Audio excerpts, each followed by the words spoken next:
you want more of the conventional wisdom on sales and growing revenue, this podcast isn't for you. Throw away your closing tactics, tricks, and tips and learn what the top 1% income earners do to create results. This is the OnPurpos Growth podcast. Hey everybody, welcome back to the next episode of the OnPurpos Growth podcast. My name is Bryan McDonald, partner at OnPurpos Growth. And today I have Curtis Kupfersmith of Table Investments. He's a co-founder, and Table Investments is a real estate investing firm out of Oklahoma City that helps find investors cash flowing properties. And today we're going to talk about how Curtis has grown and scaled a couple businesses in the real estate space, and talk about his journey, because as everybody knows, there is no easy journey in entrepreneurship. There's lots of bumps and things along the road. So Curtis, thanks for being on today. Yeah, thank you for having me. I'm excited to share a little bit. Hopefully we provide some value for people. Yeah, I think we will. And I always learn something too, so I'd love it. Yeah. So why don't you share with everybody your background and kind of how you got to where you are today? Because I know there's some really interesting backstory to that. Yeah, cool. So I'll kind of start with where we are today. So like you said, I'm co-founder of a company called Table Investments here in Oklahoma City. I've been in real estate for about 6 years now. My business partner and I started this business about 2 years ago, just out of a need that we saw for people that lived on the coast and out of country who wanted to invest in real estate, but where they lived, the price points were so high and the rents weren't high enough, so the properties weren't actually cash flowing. And so we started our business out of that need that we saw. And so we find properties that are, most of the time, they're already leased. And so we're selling properties to where the investor will actually have equity going into the property. A lot of times they get a check at closing because they'll get the deposit check and prorated rent. And they're getting properties for, our average price point's only $75,000. Wow. So we can sell properties. We've sold them down to $40,000, all the way up to $3.3 million. So we kind of sell everything in between, from single family, apartments, a little bit of everything. Awesome. So that's what we do now. And before that, I had a real estate team we just sold people's personal residences. And we still do a little bit of that, but I basically kind of dismembered that team when it started, when this really took off and we just went full force into the investment world. But prior to that, so I was born and raised just outside of Wichita, Kansas. I was raised on a ranch, actually. Grew up with horses and cattle and, all of that. So I have worked hard my entire life. That's really all I knew. We would go to school, and then there was chores before school, chores after school, and then we would practice because I rodeoed. So, that's all I really ever knew. And so as I kind of transitioned into real estate, it was, bringing more of like a blue collar mindset into a white collared world. And it was really good for me because, there's a lot to do when you're in real estate or when you're starting a business in general. And I think if I hadn't learned that work ethic up front, it would have been really hard on me to really, kind of take that leap. So born and raised there. And like I said, I'd rodeoed my whole life. And that was really what I was supposed to do. I was supposed to rodeo for a living. That's all I'd ever done. When I was 17, when I graduated high school, I moved to Texas. I moved in with a guy who had really been my hero my whole life. And I had met him, and I got the opportunity to move in with him, and we were roping all the time. And I was kind of grooming myself, with his help and some other people's help to do that for a living. And so when I was 18, we started going a lot. We were traveling all the time. And when you rodeo, it's a really rough, it's a tough lifestyle because it's the only professional sport that you don't get paid. You make money, but you don't have a salary, you don't have a team, you don't have anything like that. So you only make money if you win. If you don't win, you don't make anything. And so when you're starting, it's really tough, and you're traveling a lot, you're gone a lot, there's a lot of expenses. And so, but that was what I wanted to do. I loved it. And so we were, it was in August of 2008. I was in a really bad car wreck, and that's really the biggest like pivotal moment of my life. And it wasn't until about 2 years ago that I was really able to actually talk about it and to kind of, be able to process a lot of the stuff that had happened, because I kind of unconsciously convinced myself that it didn't really happen. I mean, I knew that something had happened, but a lot of the stuff that was involved with that, I had just kind of blocked it out of my head. And so it wasn't until I had a really bad, like a flashback that I had in front of someone else. And then that's when I realized how bad it actually was. Wow. So we were at a rodeo in Coffeyville, Kansas, and we went to the bar after, just like normal. And I was drinking a lot, and there was, everybody in my truck, we were all drinking. And where we were staying was, I mean, we could literally see it from the bar. It was less than a half a mile. Mm-hmm. And so I drove, and we pulled out onto, it was a highway that ran through town. So I pulled out, and there was a guy I saw him ramp. He like went over this hill, and his car went airborne. And so I knew he was, going really fast.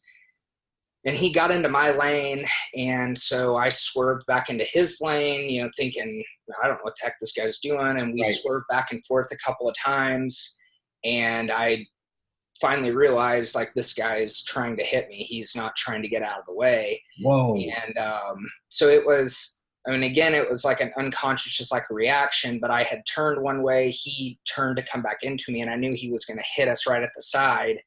And so I just whipped it back around and just put it in the second gear and just gassed it to where I thought I was going to be able to get around him, and we just hit head on. And when we hit, it cut him in half. And so when I got out of my truck, I saw all of that happen. And then the cop who was actually chasing him is who really saved me, because right after it happened, I saw the guy, watched him die, this whole thing. And then I guess I just thought that I was dreaming, and so I just walked over and went to sleep on the sidewalk. I just laid down on the sidewalk, and I ended up getting woken up through some other stuff that had happened, but the cop ended up grabbing me and said, "Hey, jump in my car." So he put me in the front seat, and he was the guy who was following the guy who hit me. And he said, "You've been drinking, haven't you?" And I said, "Yeah." And he said, "All right, well, we got to sober you up." And so he took me and he hid me. And I just drank water over and over and over again until I could pass the breathalyzer.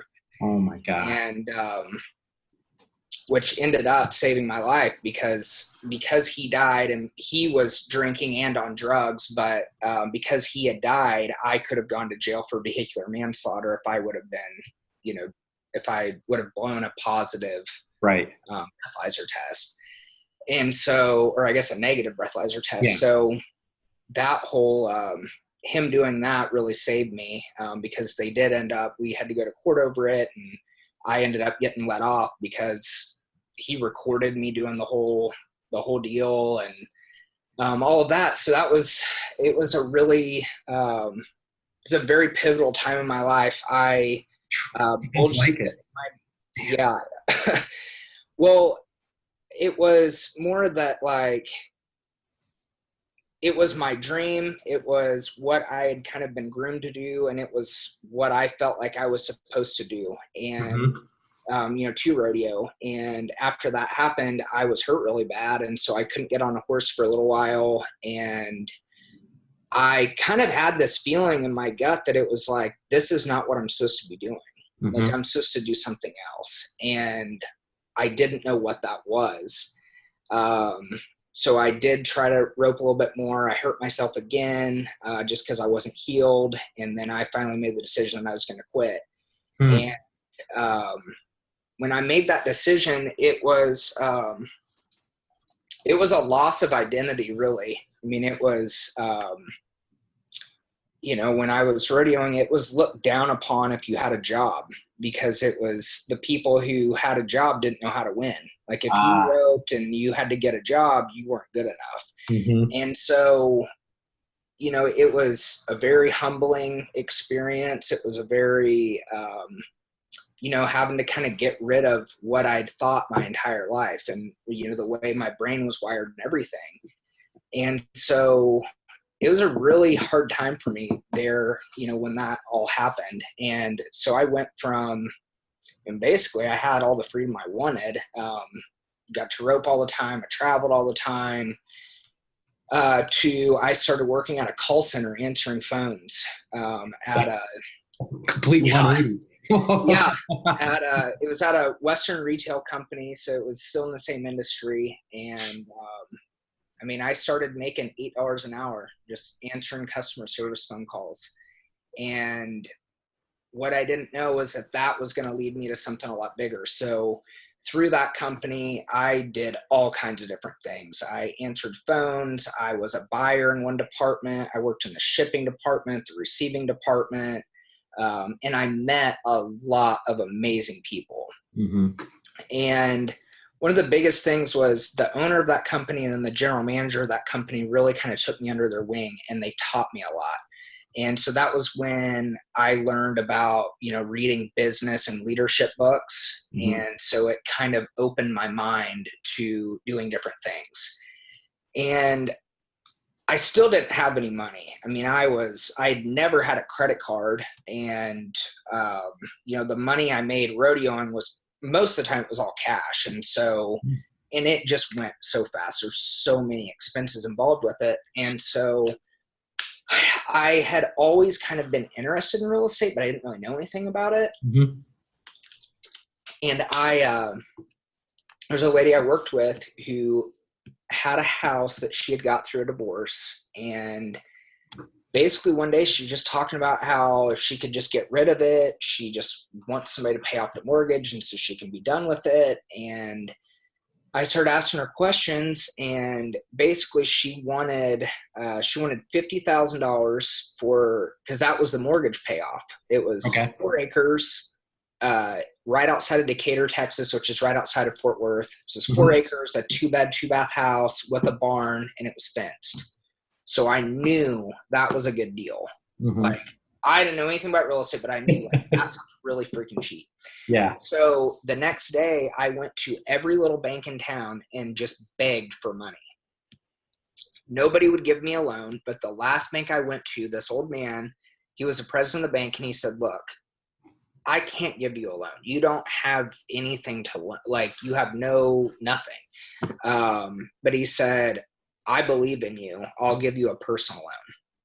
So he gives me a personal loan on this property that we ended up securing through, my parents had CDs or whatever, cash deposit, the deals in banks. So he said, if you can get your parents to transfer at least half of that money to our bank as a CD, it'll be a CD secured loan, and I'll give you a loan based off of that. So I get the property. My payment was $268 a month. Oh no. So I'm living this house, and I'm thinking, man, I am set for life. I'm going to stay here forever, the whole thing. And then I read Rich Dad, Poor Dad. So read that book, and it still this day, it changed my life. That book, we still, as a company, we read that book once a year. It is, it's that pivotal. If anybody's listening hasn't read that book, you need to. Oh yeah. I concur. Yeah. So I'm driving down the road one day, and I'm just thinking, I could not stop thinking about it. I read it, and then it just messed me up. And I thought, all right, I need an asset. What's an asset? And then I realized I own my house. Okay, I guess I could rent my house out. So on a whim, that night I go home, take a bunch of pictures, put it up on Craigslist for $1,200 a month. I didn't know what it was worth. I didn't know anybody would pay for it. And my phone starts blowing up. Wow. And so I leased the house out at $1,200 a month. And I'm like, holy crap. So I'm making $1,000 a month on this house. And I'm like, this real estate investing thing is awesome. Like, this is what everybody needs to do. Like, I thought this is how they all work. You know, yeah, you can make $1,000 a month. No big deal. So about the time I had leased that house out, this is going through a whole nother thing I went through. The girl that I had dated forever, at that point, I mean, since I was 18, she got a job in Oklahoma City. And so I decided, we were engaged at that point, and I fought moving up there, and I finally was like, all right, I'll do it. So I got a job at a big oil and gas company up here, and quit my job there. And as I was driving up here to start that job, I got the call that they had sold the assets in the region that I was going to work. So I didn't have a job before I ever even started. Oh my gosh. So here I am. I have rented my house out. I've got everything packed. I'm headed to Oklahoma City, and I now don't have a job. And so, I mean, I had that rent house, so I knew like I would have some income coming in, but I didn't really know anybody here. And I knew one family, and I called them, and they said, hey, my brother has a construction company, and they're just digging some pools and some electric lines here and there. Like, it'll at least give you something to do in the meantime. So I went from rodeoing to working in a call center, and then I worked my way up at that company, but I was in the air conditioning all the time. I hadn't really done manual labor in a long time.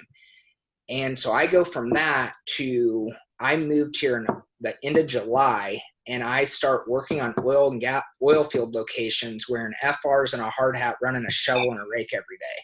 Oh no. So I'm like, I hate Oklahoma. The whole thing sucks. Yeah. Well, that company actually, they got a huge contract around that time, and it blew up. When I started, there was 8 employees, and when I left, there was 58, and today they've got hundreds. I mean, it's huge now. But I learned a lot through that company, and I met a lot of people. So I didn't have to stay doing manual labor for too long. As the company started growing, I went to the office, and I was the logistics coordinator. So I coordinated for every job, what guys went where and what materials they needed, and I coordinated for everything to be there. So around that time that job had really started taking off, the girl that I was engaged to ends up, she was done. And so we end up breaking up. And it was about 3 months before our actual wedding. And so that was like a huge blow. And I thought that I would move back to Texas, but at that point I had, I really liked the job I had, and I hadn't really started making a whole lot of friends yet because I hadn't been there very long. And I had met a guy twice ever. And she told me that we were done at like 9 o'clock on a Sunday night. I called this guy who I'd only met twice, and I said, look, I don't have anywhere to go. I mean, it was a house that we had together, but she didn't have anywhere to go either. Yeah, so right. He said, man, you can come on in, like, come on over. So I go over there, and that was another huge pivotal moment in my life. I ended up staying at his house for about 3 months, living in his guest room. And he told me, here's the deal. If you're going to stay here, you're more than welcome, but you've got to start reading books and listening to these. They were CDs at that time, John Maxwell CDs. Oh yeah. Okay. So I started reading every couple weeks. I'd have to read another book, and then we would talk about it, go through it. And then I would listen to all these CDs all the time. And that made me start thinking more like a business owner and entrepreneur. And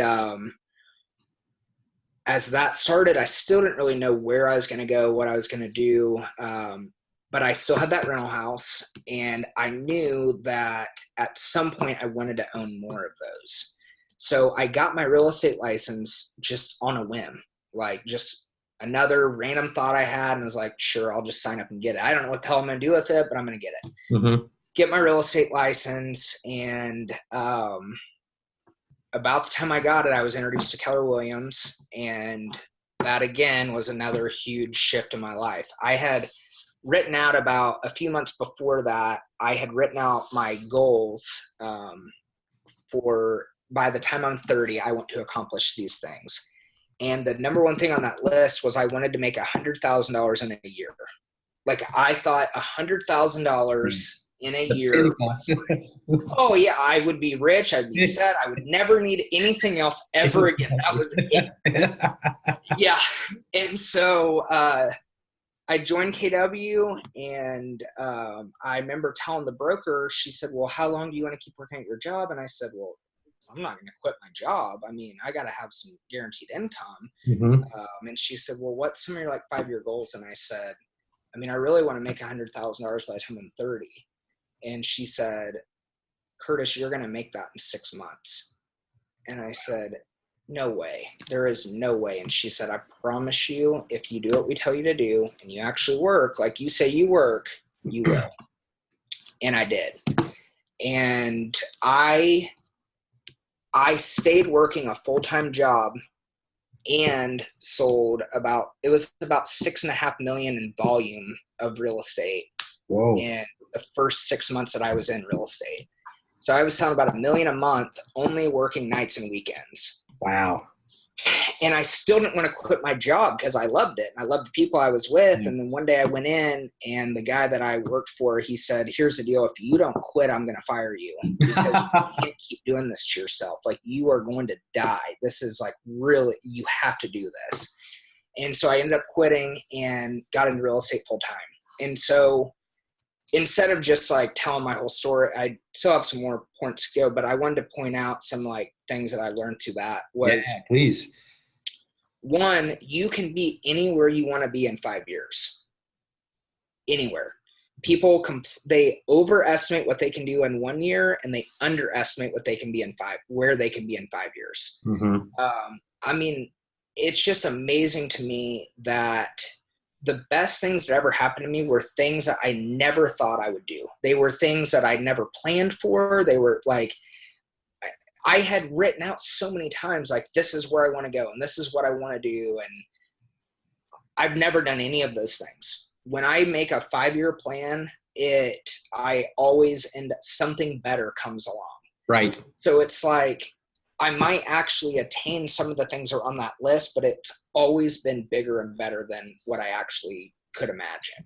And so what I learned, another thing I learned through all that was it's really easy to get caught up on the future and where am I going and what's going to happen next and how am I going to do this? And it's more important about who you're becoming more than what you're doing and how you're doing it. I love it. So if you're constantly working on who are you and making yourself a better person, you are the company. Mm-hmm. Your business will grow to the extent that you do. So if you're not growing, your business is not going to grow. And the more that I focus on growing myself, the more that everything around me grows. Even if I don't know how it's going to grow, where it's going to end up, I know that if I'm focusing on myself and growing myself, that everything around me is going to keep growing. Mm-hmm.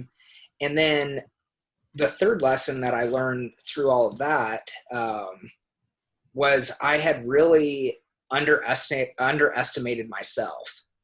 And I think a lot of people do that we judge ourselves on our insides and we judge everybody else on their outsides because we don't see everyone else's, what they're dealing with internally.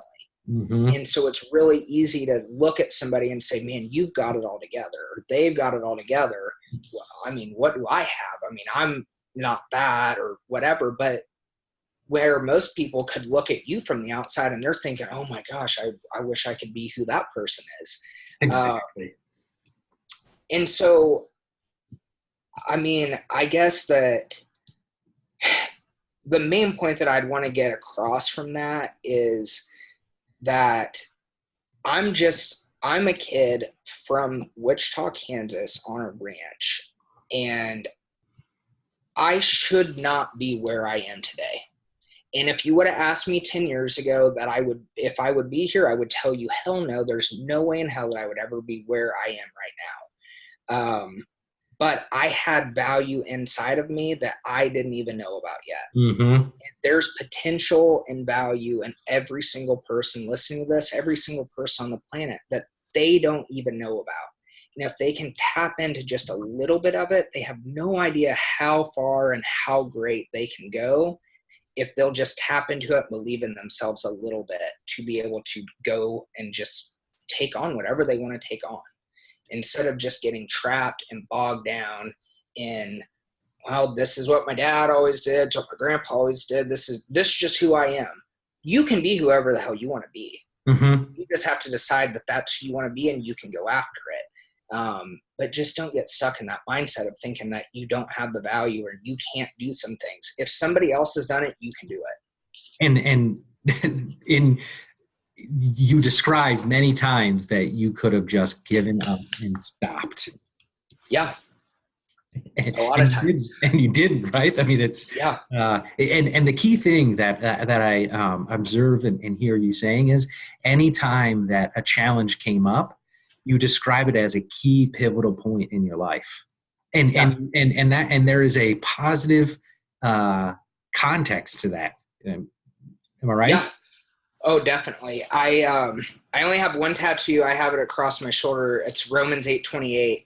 It says, and God works all things together for the good.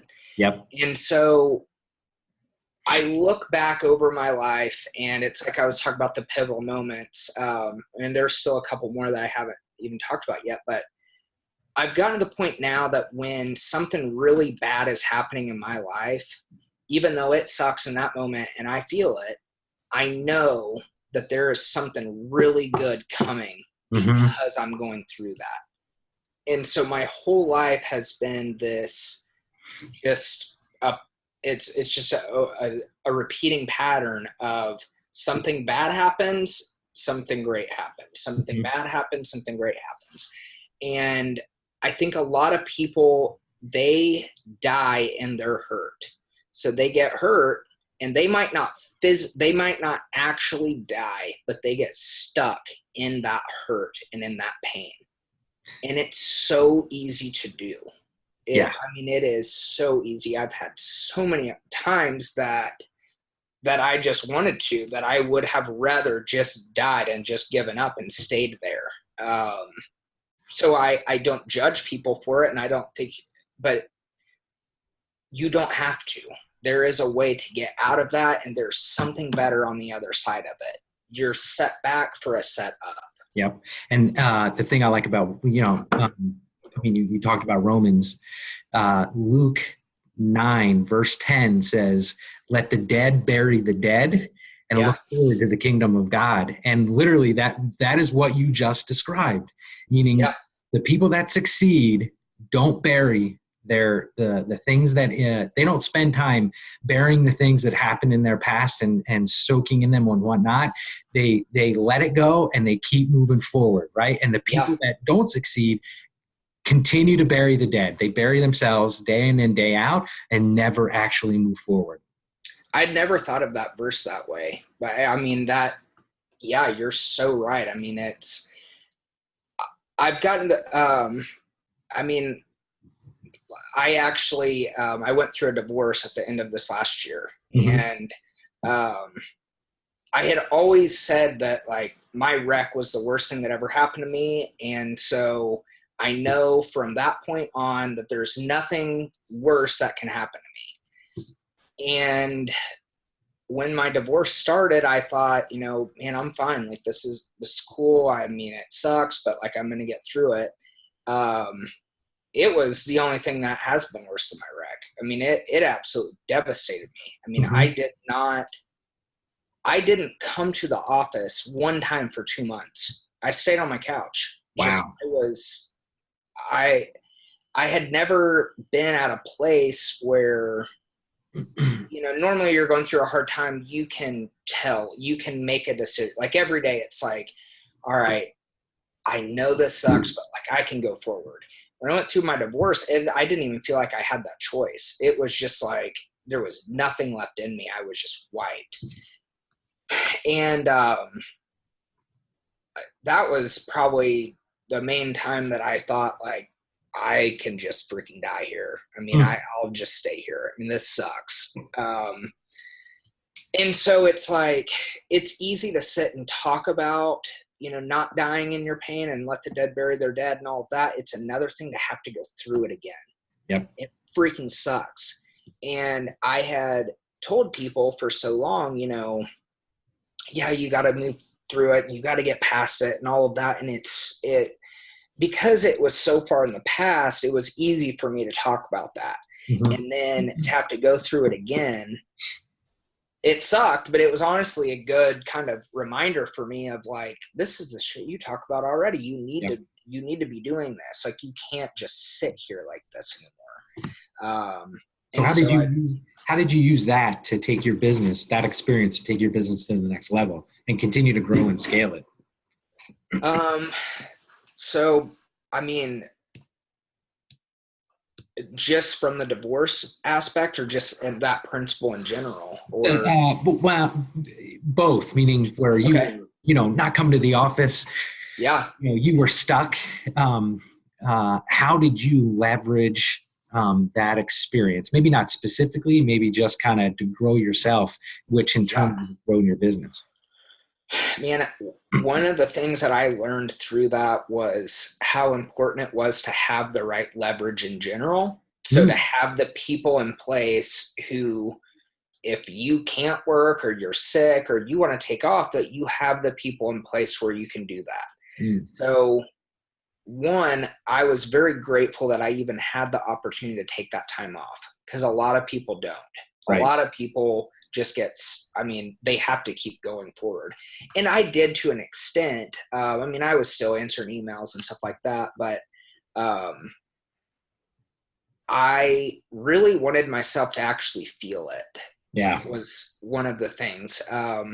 Because like with my wreck, I buried it for a long time. I mean, a really long time. And I did not want this to be a situation where it looked like I was good and I was moving forward and everything was fine. And then it comes back around a few years later and bites me in the ass, and I've got to go back and work through all this stuff again. I didn't want to do that. I wanted to make myself feel it. Mm-hmm. And so I think that when you're going through a hard time, it's really easy to just say, man, I'm just going to push through and I'm going to just work harder at something else, get my mind off of it, and I'm just going to go.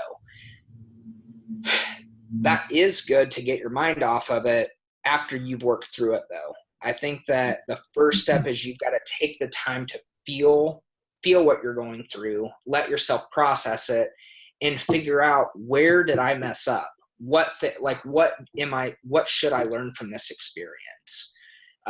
So, I mean, not even the divorce or whatever, but I mean, anytime we go through anything that's traumatic or a really tough experience, there is a lesson in it. Life doesn't happen to you. It's always happening for you. Yep. Colette says that all the time. And so in light of life happening for us, if you don't take the time to experience it, feel what happened, and think through, what should I learn from this, life won't be happening for you, because you're missing the lesson. You're not thinking about it. You're not taking the time to learn it. So once I kind of processed it and worked through it, I realized that, like, instead of being down on myself for all of it, I thought of, what are the opportunities that I have now because of this? Mm-hmm. So, I had a lot more free time. So, I mean, I had more time that I could work on different things and that I could do different things. And so I, did that a lot, and still am. And it helped me to really pour into our people more as well, because I already knew that they were great, and I already knew that I should value them and all of that. But after seeing how they took on so much when I was out during that time, it made me realize how much more important it is to pour into these people, because they actually do have my back and they're really here for me. And I think that as far as even like with our culture of our company, I think that, we kind of talked about social media, but if anybody here that has employees or, people that you work with, there's so much value in being transparent with people. Oh gosh. Yeah. Oh yeah. I mean, they want to know what's going on in your life. And even if you're not telling them, they know something's up. Mm-hmm. They know. I mean, they feel your energy. They see you every day. They know when something's off. They know when you're good. Mm-hmm. And so if you're not telling them what's up, they're just stuck thinking, what could be wrong? Maybe he's mad at me. Maybe this is going on. And so it leaves them, kind of guessing, instead of when and I'm not promoting that you go tell your employees every little thing that happens in your life, but right. At least bring them in to, kind of know what's going on. It makes them feel more a part of it, of like what's going on. They can help you more. And it kind of builds this camaraderie within the team that's like, we've got you. I mean, we've got each other, and this is how we're going to step up when the other needs it. And so that was something really cool that came out of it, was, how to grow it from there. That's great, because I think there's a misunderstanding in society that transparency is not good, and transparency actually builds trust. The thing people think it doesn't do, it actually does. Yeah. So the fact that you experience that is and see it even more clearly now is phenomenal. And also too, as you were describing this, it's going back to something you said prior to about it's about your business is about who you are becoming. That is more important. And it's like you use these experiences to become a new person and grow. Is that right? Yeah. And I think Zig Ziglar was when he talked about this, but he talks about be, do, have. So you have to become that person before you can do the things, and you have to do the things before you can actually have the things that you want. And I think that rings true throughout my entire life. So basically it was, kind of go back where I was before we kind of started talking about some lessons or whatever. I had gotten into real estate, and I told you I'd sold a lot. And, after I quit my job, I realized, crap, like I have to actually like make this something. Like it can't just be me going out selling all the time. I have to make it something. And so, I brought on my first admin, and so it was still just me selling. And then I view it more of like a hunter and a gatherer, where it's like I go out, hunt the meat, bring it back, they clean the meat, take care of it, get it ready, and that way I can go clean more meat or go kill more things. And so as I was growing that, I learned a lot through that too, of like me not being very good at like being a leader and like actually teaching people things, because I don't slow down enough to actually like learn how to do them correctly myself. I just kind of muscle my way through everything. Just get it done. Exactly. And yeah, I mean, that's a theme of my whole life, is just go. I just go, and then I just think about it later. And as you're going to actually create a business, that works to get it started, and then you have to pull off of that. Yeah. Because you're going to burn out, or you're not going to actually create anything.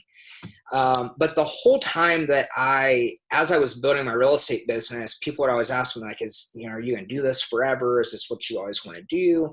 And I always told people that real estate is going to be my gateway to start something else that will actually be a business.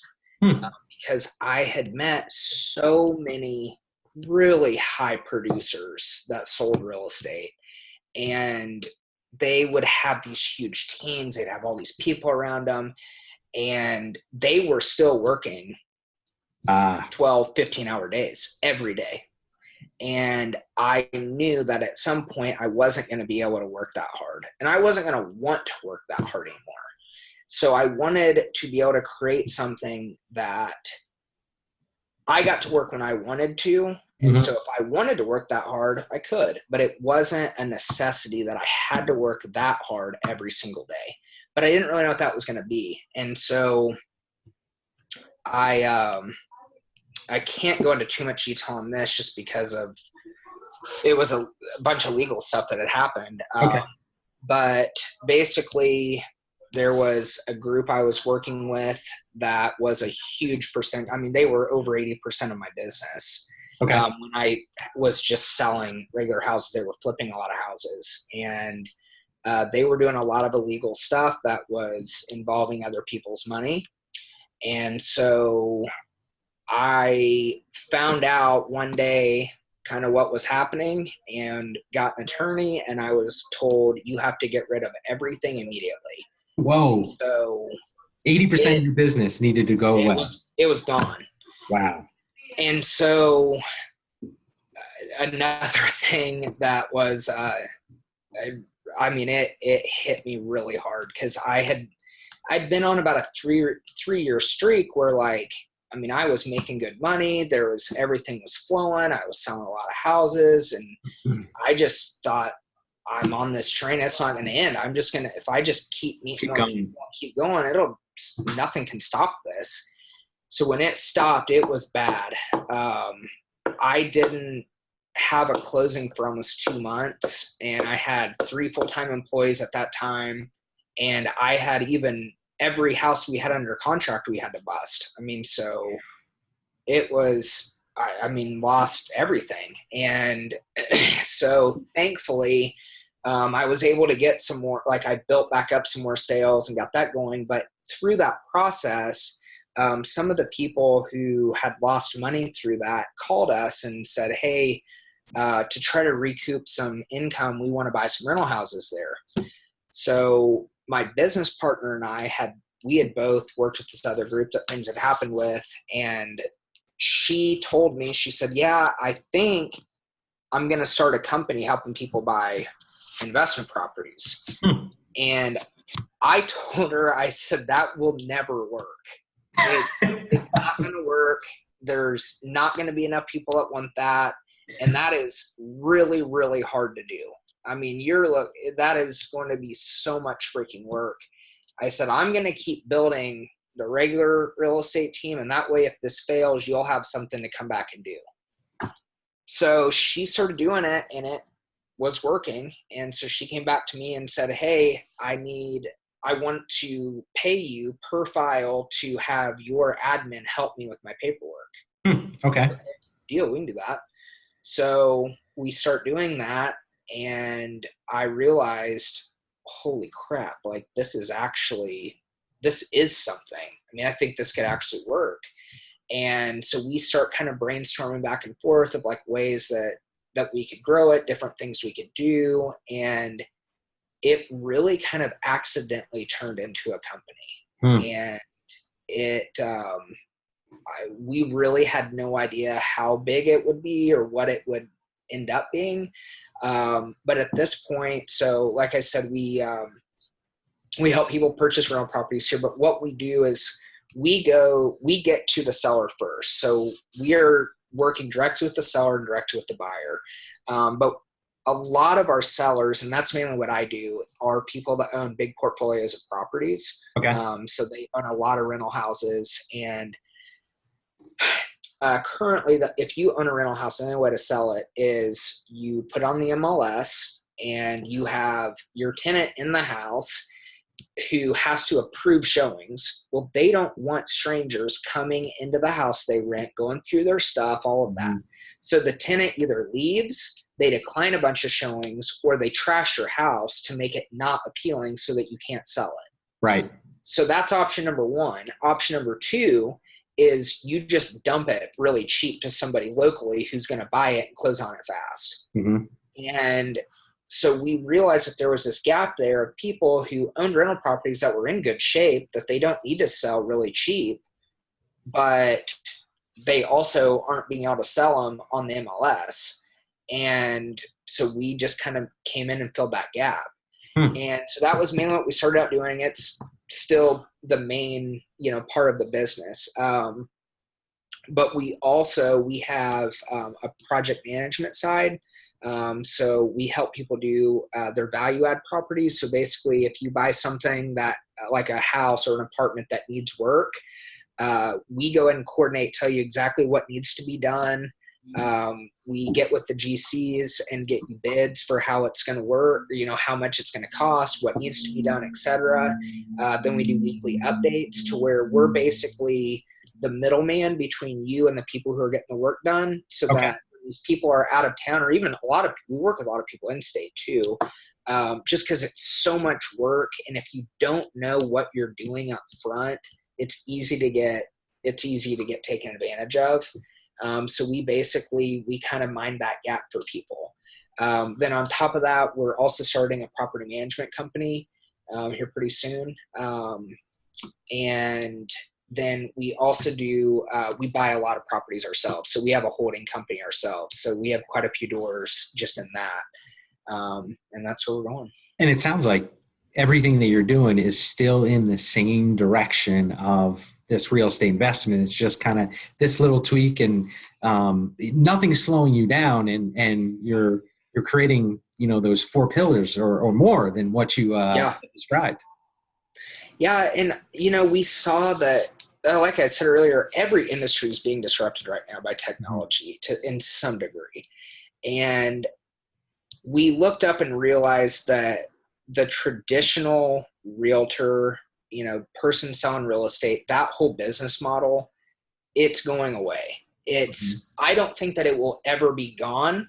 But it looks a lot different because there's so many of these tech companies that are getting to the leads first. And so they're ending up basically selling the lead back to the end real estate agent.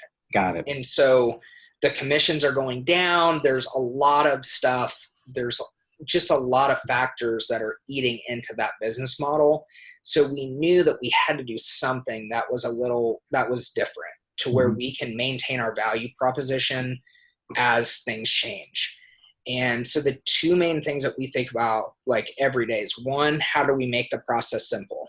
So like our main mission statement, everything we do is around making real estate investing simple. And then number 2 is what we're doing right now, is it duplicatable by technology or not? So can a robot do what we're doing? If they can, then we need to change it. We need to be doing something different. If they can't, then we need to double down on that and keep doing more of that. And so what we know right now is that even if a robot or technology gets to the point that they can find the deal first, like find a good investment deal, it's going to be few and far between, because you have to actually see that property. I mean, there's so many things about a house that can determine the value, that if you're not actually seeing it, it's so hard to know exactly what it's worth. And no matter what, people want deals. Right. I mean, everybody wants a deal on anything. It doesn't matter what it is. Yeah, they want a deal on the shirt. They want a deal on their car. I mean, everything. So the more we can find deals, the more value that we're creating for people. And so every day, that's what we're thinking about, is what do we need to change to where it's not duplicatable by technology, and what can we do to make this process even more simple? I love it. And again, that ties in really nice with the philosophy of be intentional, do these specific things every day. So it makes things easier for you guys to accomplish tasks and create results, it sounds like. Exactly. Yeah, that's the goal. Cool. Well, listen, Curtis, this was an awesome conversation. Awesome. Good. I'm glad. I know the listeners and the viewers got something out of it. I got something out of it. I always learn something from this. So I appreciate you being on. And, before we end, I am going to share, how to get in contact with you wherever this is, either streaming via live or just the audio. But why don't you share with everybody how they can get a hold of you and find more information about you? My Instagram page is probably the best, and he'll have the link on there. My last name's spelled weird, but you'll see it on there. It's just my full name. And then our company website is table.investments, no .com, anything like that. those are the two best ways to get a hold of us. Perfect. Well, again, thanks for being on, my friend. And thank you. I appreciate it. Yeah, man. Thanks for everybody viewing and listening to this episode of the OnPurpos Growth podcast. We'll see you on the next one. Take care. Awesome. Thanks. Thanks. Thanks for listening to the OnPurpos Growth podcast. Let us know what you thought in the comment section. For more from OnPurpos Growth, go to onpurposgrowth.com. Subscribe here at BLTV for all of our content, including the daily Learn About Law podcast, Seize Your Business, Making Real Estate Fun, and Logical Logistics podcast, brought to you by O'Flaherty Law. Thanks for listening.